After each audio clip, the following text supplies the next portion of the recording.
گوالیر کے مسلمانوں، ہندوستان میں اگر چیلنجز کا مقابلہ کرنا ہے، تعلیم کی طرف بڑھنے کے سوا کوئی چارہ نہیں ہے۔ اپنی اسکولیں کھولو، اپنی کالجز کھولو، اپنی یونیورسٹیاں کھولو، مگر مجھے افسوس ہے لوگ کہتے ہیں مسلمانوں کے پاس پیسہ نہیں ہے۔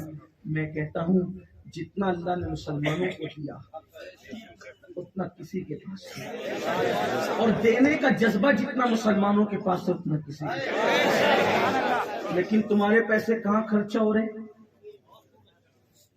اگربتیوں پہ خرچے، لوبان پہ خرچہ ہو رہے۔ یہ اتنے بڑے بڑے موٹے موٹے یہ جو ہے، یہ ہنسنے کی بات نہیں ہے۔ اس سے منانی میاں کے مرتبے میں کیا اضافہ کیا آپ نے؟ اس سے امین القادری کے مرتبے میں کیا اضافہ کیا آپ نے؟ یہ 1000 سے کم کا نہیں ہوگا۔ مسلمانوں کی محنت کی کمائی کو آدھے منٹ کے لیے یہ خرچہ کرتے جلسے والے۔ جس قوم کی بیٹیاں سگنلوں پہ بھیک مانگ رہی ہو برقع پہن کر، اس قوم کے پیروں فقیروں کو اور خطیبوں کو اور علماء کو زیب دیتا ہے کہ آدھے منٹ کے لیے 1000 کا ہار پہن کر گلے سے اتار دے، اور پہنانے والوں کو شرم نہیں آتی؟ قوم کا پیسہ اتنا ضائع کر رہے ہو۔ یہی 1000 روپے بچا لیے جاتے تو گوالیر کے کسی یتیم بچے کی اسکول کی فیس بھری جاتی۔ پھول ہی دینا ہے نا، پھول ہی دینا ہے۔ ایک گلاب دے دو یا ہلکا سا ہار، ایک کافی ہے، ایک۔ میں اس کو آدھے گھنٹے تک تھوڑی پہن کے بیٹھوں گا، یا میاں صاحب تھوڑی پہن کے بیٹھ سکیں گے۔ کوئی شادی کرنے آئے یہاں جو گھنٹوں بیٹھیں گے پہن کر کے؟ جب پہننا ہی آدھا منٹ ہے۔ مجھے معاف کرنا گوالیر والوں، اندر سے دل جلا ہوا آدمی کبھی جو ہے وہ اس طرح کے پھولوں کو، آپ کو کیا پتا ہے، میں اوپن کروں نا باتیں تو اپنی اور اپنی ہوٹ اور اپنے دانت ہے۔ تمہیں پتا ہے سب سے زیادہ پوری دنیا میں اگر کسی کی بیٹیاں لوجوں میں کرائے پہ دی جاتی ہے تو مسلمانوں کی بیٹیاں۔ تو شرم نہیں آتی؟ اور یہ کیوں ہو رہا ہے؟ غربت کی وجہ سے۔ یہ باتیں کہنے کی ہمت نہیں ہے، لوگ اس کا غلط مطلب لیتے ہیں۔ مسلمانوں کی بیٹیاں دوسروں کا ہاتھ پکڑ کر غربت کی وجہ سے بھاگ رہی ہے، اور ہم لاکھوں روپے کن چیزوں پہ خرچہ کر رہے ہیں؟ قیامت کے دن اللہ ہم سے نہیں پوچھے گا۔ حضرت محبوب الہی خواجہ نظام الدین اولیاء جب سب لوگ لنگر کھا جاتے اور آخری میں آپ کے پاس کھانا لایا جاتا، کھانا دیکھ کر کہتے شاید جمنا کے کنارے کوئی بھوکا فقیر تڑپ رہا ہو، اگر میں کھا لوں گا تو قیامت کے دن اللہ کو جواب جاؤ میرا کھانا کسی بھوکے کو تلاش کر کے اس کو کھلاؤ۔ یہ تھا تصوف، یہ تھی سنیت، یہ تھی ولایت، یہ تھی خانقاہیت۔ کہاں ہے ہم؟ رسم رسم رسم، کب تک رسموں کے پیچھے بھاگو گے؟ نکلو۔ اللہ نے دولت دی ہے، صحیح مقام پر لگاؤ۔ اللہ نے مال دیا ہے، تعلیم پہ خرچ کرو۔ امام احمد رضا کی فکر سے لوگوں کو چڑ کیوں ہے پتہ ہے؟ امام احمد رضا یہ کہتے ہیں ایک چادر اگر مزار پہ چڑھی ہو تو دوسری ڈالنے کی بجائے، نام و نمود کے لیے دوسری ڈالنے کی بجائے، وہ چادر تیرے پڑوس کی کسی بیوہ کے سر پہ ڈال۔ ہم اس کے لیے تیار ہی نہیں، ہم اس کے لیے راضی ہی نہیں۔ ہمیں تعلیم پہ محنت کرنی، اور نہیں کسی کی، کم سے کم آپ اپنے لیے یہ طے کر لیں کہ میں اپنے بچوں کو ڈاکٹر بناؤ گے تو BUMS والے صرف نہیں، ستاروں کے آگے جہاں اور بھی ہے، ابھی عشق کے امتحان اور بھی ہے۔ تو شاہی ہے، پرواز ہے کام تیرا، تیرے آگے تیرے واسطے آسماں اور بھی ہے، تیرے سامنے آسماں اور بھی ہے۔